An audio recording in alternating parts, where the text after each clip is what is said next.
Thank you, sir. Thank you, Dr. Sarah. So our presenter has recently updated, as said by Dr. Rohit. So it was support from CBM. So now we are running out of time. So very quickly, I would just like to highlight a few important slides. The first priority is the definitions. We should have very clear. We should have a clear definitions for provisions.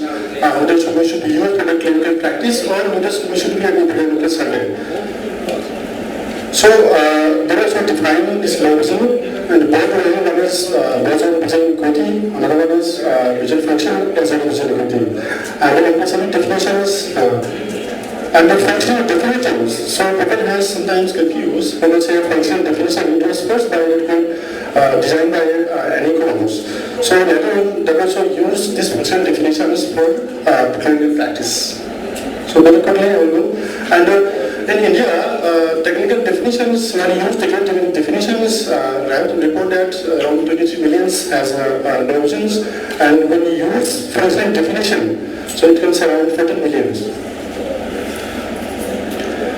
And so, original guidance is the governmental issues and human issues, in terms of governmental issues, in terms of accessibility, governance, poverty, there's a business cycles, logics, and authorities. There's qualities, activity of daily living, and the human rights, of course. This is the terms of stigmatizations, discriminations, inequity, modernity, and then also action plans. They have to focus on innovations as well as rehabilitation and rehabilitation services. So, quickly, now the recommendations. So, recently, last year, we organized a national level workshop with support from CBM. So, I'll just quickly highlight the recommendations that we met in the workshop. So, these are the workshops, the few PowerPoint slides. So now coming to the recommendations. So first, there are two things. So one is provision, another one is rehabilitations. So coming to the common recommendations. The first is we should have a top-to-down approach. Like, say when you talk about the provision and rehabilitations, it should start from the tertiary and secondary and then primary. To start up the provision service, don't start from the primary levels because provision is a specialized subject, specialized field. And so it's go parallel. Please don't neglect the rehabilitation service. You should go parallel. Once you thought of setting up the provision, you can think of rehabilitation service also. So, and it should go to phase-wise manner. So these are the common recommendations. So coming to the provision service setup, the clinics. So first go to the tertiary and secondary levels, and the primary levels for the beginning. It should be the identification of those cases, low-vision cases, blind patients, and the follow-up. Once you patient has come to tertiary care centers, we have prescribed the low-vision aids, and we have started giving some counseling. Further follow-up taken care of by the primary levels, as well as the identification of those cases. So in the phase one, so as per the recommendations, so we should start off having this low-vision service in 200 centers, 200 different centers. It could be medical colleges, publics, and private sectors, including NGO also. And the location should be fair distributions, like we should have SKU distributions geographically. So for that, we need a mapping. So phase two in the secondary levels. So first we need to fill up those tertiary levels, low-vision service for the entire country.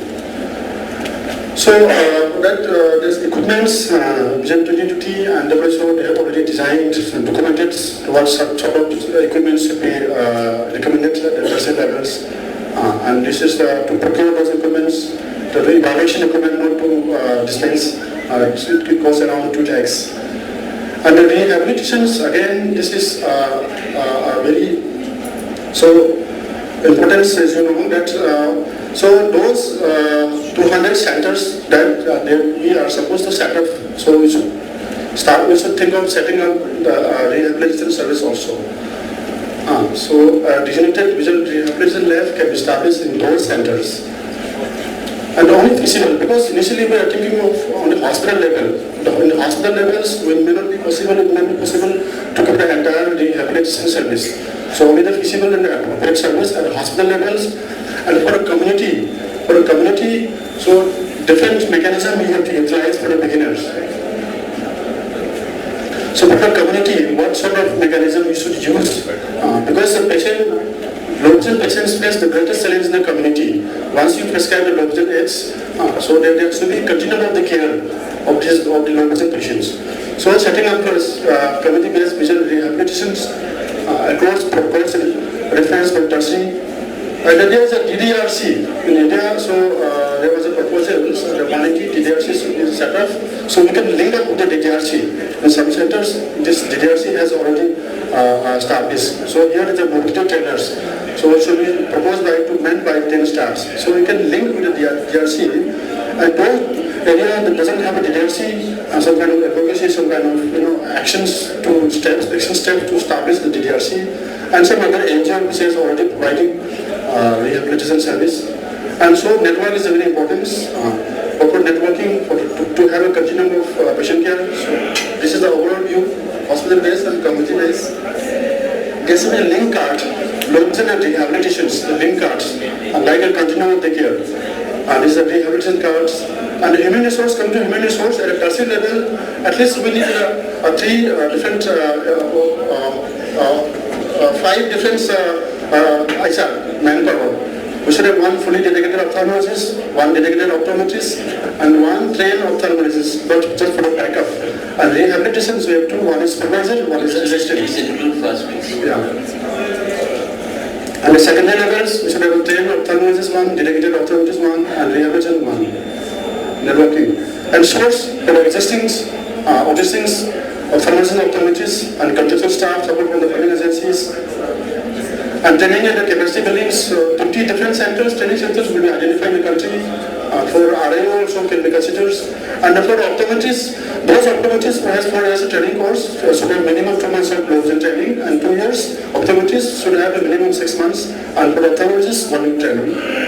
And RIO, there should be a master training facility should be there in RIO. And rehabilitation training, RCI accredited rehabilitation training, for example, NIVX, and these are the accredited rehab training center. And funding, and NGO and INGO, and we have the governments and the NPCBs to those for training purpose. And those are activities, catering all kinds of services, networking, course reference, academic activities at tertiary levels. And there are provision aids, so the ADIP schemes, Dr. Rao has just, Mr. Rao has just highlighted, and hospital level demands. And dispensing, there can be free, subsidized, and fully paid. And then we have this with support from NRTC, we can be a National Research and Training Center for those that we have. So we can be coordinating centers, guideline to be prepared, as Dr. Danuja has said. And this is facilitated to all centers, advocacy, liaisons. And last slide, this is a way forward. This is just beginning towards the success. The success needs to actively collaborative work. Thank you. Thank you, Suraj.